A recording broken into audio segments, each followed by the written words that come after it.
This is the Ruger American Magpul Hunter.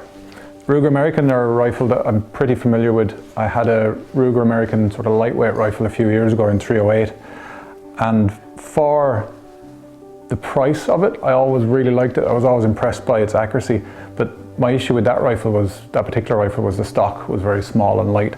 And then I'd seen that this one had come out, and I was familiar with the Magpul stocks before. I've seen them on Remingtons, so I was interested to try it on the Ruger American setup. And yeah, to be fair, it's been much better than I even expected. A budget rifle, I mean, this rifle runs at about 1,100 quid retail.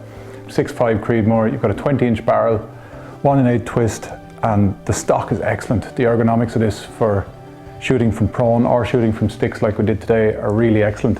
It's not a particularly traditional looking stock, and personally I did struggle with the aesthetics of it at first, but once you get behind it and shoot it, it just makes sense. Works really well, handles recoil really well. Crazy accurate, this thing, straight out of the box. I mean, it's grouping sub 2 inches at 300 yards, and I just can't fault it. And as we said earlier, a lot of what attracts you to a rifle is how it shoots and the confidence you have, and this is definitely one of those. It's not the prettiest rifle in the world, but yeah, really enjoying using it and have massive confidence in it.